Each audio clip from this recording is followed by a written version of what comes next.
बाहुबली जैन धर्म के प्रथम तीर्थंकर और प्रतापी सम्राट ऋषभदेव के पुत्र थे। ऋषभदेव अपना राज्य अपने बेटों में बांटकर तपस्या करने निकल जाते हैं। उनके बड़े बेटे भरत चक्रवर्ती सम्राट बनने की महत्वाकांक्षा में अपने छोटे भाई पोधनपुर के राजा बाहुबली के पास अपना दूत भेजते हैं। भाई के रूप में आदर करता हूँ, पर अधीनता स्वीकार नहीं। युद्ध के लिए मैं भी सिद्ध हूँ, ये कह के बाहुबली दूत को लौटा देते हैं। फलस्वरूप दोनों की सेनाएं युद्ध के लिए एक दूसरे के सामने खड़ी हो जाती हैं। अजीब विडंबना थी। शांति का संदेश देने वाले ऋषभदेव के दोनों पुत्र एक बहुत बड़े युद्ध के मुहाने पर थे, जिसमें जन और धन की हानि निश्चित थी। इसका एक बहुत ही सुंदर उपाय निकाला गया।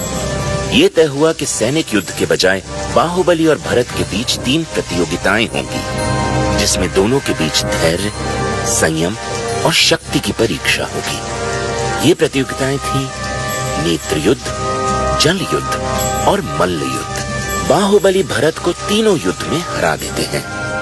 हार के अपमान से कुपित भरत बाहुबली पर अपने चक्र रत्न से प्रहार करते हैं, किंतु चक्र रत्न बाहुबली की 3 प्रदक्षिणा करके उनके पास ही स्थिर हो जाता है। भाई द्वारा भाई पर सत्ता प्राप्त करने के लिए किए गए इस वार से बाहुबली को विरक्ति हो जाती है। बाहुबली अपना राज्य त्याग कर वन में चले जाते हैं और 1 वर्ष कायोत्सर्ग आसन में खड़े रहकर कठिन तपस्या करते हैं। उनके पैरों में लताएं और सर्प लिपट जाते हैं। चींटियां उनके आसपास अपना घर बना लेती हैं, पर वो अपनी तपस्या में अडिग खड़े रहते हैं। मैं अपने बड़े भाई भरत को ये भूमि और राज्य सौंप चुका हूँ। मेरे दोनों पैरों के नीचे की भूमि भी मेरी नहीं, भ्राता भरत की है, जिस पर मैं खड़ा हूँ। ये आंतरिक भाव बाहुबली को था, इसलिए 1 वर्ष तक तपस्या करने पर भी बाहुबली को केवल ज्ञान की प्राप्ति नहीं हुई। भरत को इस भाव की जानकारी मिलने पर वे बाहुबली के चरणों में झुक जाते हैं और कहते हैं कि ये भूमि न तो मेरी न तेरी, वसुधा काहू की न भरे। तब बाहुबली को तत्काल केवल ज्ञान की प्राप्ति हो जाती है।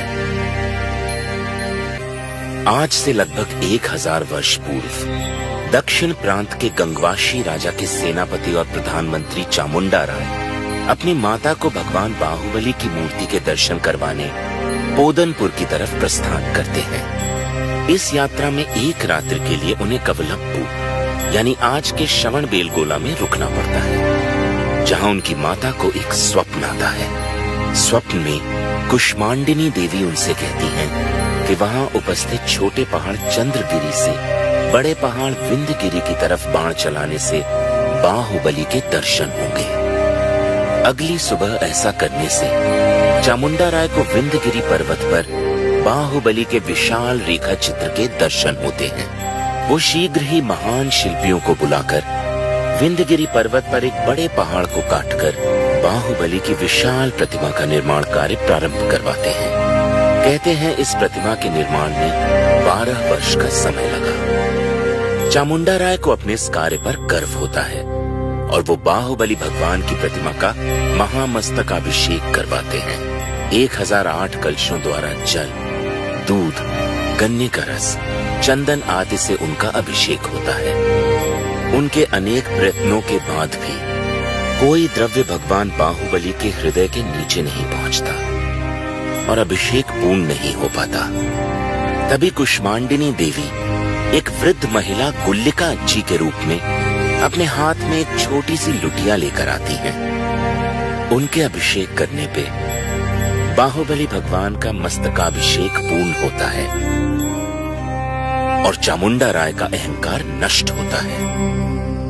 गुल्लिका जी द्वारा डाली गई छोटी सी लुटिया से एक श्वेत सरोवर का निर्माण होता है। कन्नड़ में श्वेत सरोवर को बेलगोल कहा जाता है, जिसके कारण इस जगह का नाम बेलगोला पड़ा। जैन मुनि का प्राचीन नाम श्रवण है, तो आगे चल के इसे नया नाम मिला श्रवणबेलगोला।